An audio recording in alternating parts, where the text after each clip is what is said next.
अस्सलाम वालेकुम जी, welcome back to the another mini vlog. तो कैसे हैं आप लोग? हाँ, सबर बताती हूँ कि हम लोग कहाँ जा रहे हैं, लेकिन हम लोग पहले फर्स्ट लोकेशन पे पहुँच जाते हैं क्योंकि हम लोग ऑलरेडी लेट हो चुके हैं और ये लोग हमसे ज़्यादा। और फिर यहाँ लेट कमर्स भी आ गए थे। इतने टाइम से एक प्लान बन रहा था जो कि हर बार कैंसिल हो जाता था, लेकिन इस बार मैंने कहा कि नहीं, अब तो बनना चाहिए और हमने जाना है। इस प्लान में मामा और खाला को इंक्लूड किया और हम लोग आ गए थे सिंबाद। यहाँ पर बैंड्स वगैरह का कुछ सीन था, तो हमने सबके अपने अपने बैंड्स ले लिए थे। मामा और खाला और उदान को मजे करा रही थी और हम लोग अपनी राइड्स लेने के लिए आ गए। अच्छे से याद है मुझे कि हम लोग बचपन में आए थे और अब इतने टाइम बाद, इतने सालों बाद हम लोग फिर कजन्स के साथ मिलके आए। और फिर यहाँ उदान साहब अपने मजे कर रहे थे और यहाँ हम लोग जा रहे थे अपनी ड्रैगन राइड लेने। मोबाइल राइड्स में अलाउ नहीं था क्योंकि गिरने का डर था और मुझे उससे ज्यादा डर था मम्मा से डांट खाने का। इस वक्त उदान खुश हो रहा था क्योंकि इसको नहीं पता था ये झूला कितनी तेज चलने वाला है और इस वक्त इसकी वही कंडीशन थी जो मैं सोच रही थी कि ये कह रहा है कि मैं कहाँ फंस गया हूँ, लेकिन अब फंस तो गए थे। और फिर हम लोग नेक्स्ट अपनी राइड देखने के लिए जा रहे थे, लेकिन इन लोगों की मस्तियाँ खत्म नहीं हो रही थी। जो भी हो, कजन्स के साथ एक गैदरिंग अच्छी होती है और उसमें मजा बहुत ज्यादा आता है। और फिर इस बदतमीज को आप जंगलियों की तरह खाते हुए देख सकते हैं क्योंकि ये है। उदान की 2 दफा मम्मा से पहले डांट लग चुकी है, लेकिन अब मैंने मम्मा को पॉपकॉर्न दिया और कहा मम्मा चल कर यहाँ। फिर हम लोग फूड कोर्ट चले गए थे, लेकिन यहाँ पे खाने का कुछ भी मजे का नहीं था, तो हमने सिर्फ आइसक्रीम ली और वही मजे ले ली। उदान को इतना खुश देख के मुझे बहुत ज्यादा खुशी हो रही थी। और फिर हम लोगों ने जाना था अपनी नेक्स्ट राइड लेने, लेकिन उदान ने सबको इतना तंग कर दिया था कि फिर उसकी डांट पड़ी और यहाँ पर भी इसकी हरकतें रुक नहीं रही थी। और फिर इतना इंतजार करने के बाद फाइनली हमारी बारी आ गई थी क्योंकि हम लोग आए थे बम्पिन को में और इसकी लाइन बहुत लंबी लगी हुई थी। और फिर यहाँ पर आने के बाद सबसे ज्यादा खुशी इसलिए हो रही थी कि हम सब ने एक दूसरे को मारना। कुछ लोगों से सब्र नहीं हो रहा था, सूरत हाल आप देख सकते हैं। और फिर इन लोगों ने मुझे ड्रिफ्ट करने नहीं दी, इन सब ने मुझे मिलकर इतना मारा कि मुझे गुस्सा आ गया। उदान ने मुझे प्यार करके मेरा सारा गुस्सा ठंडा किया और हमारी रात लाइट थी रोलर कोस्टर, लेकिन इसमें भी मोबाइल अलाउ नहीं था।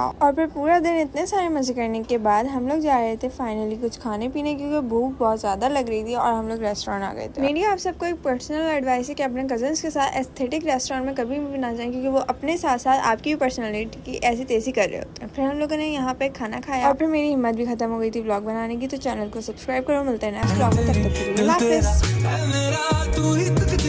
हाफिज़।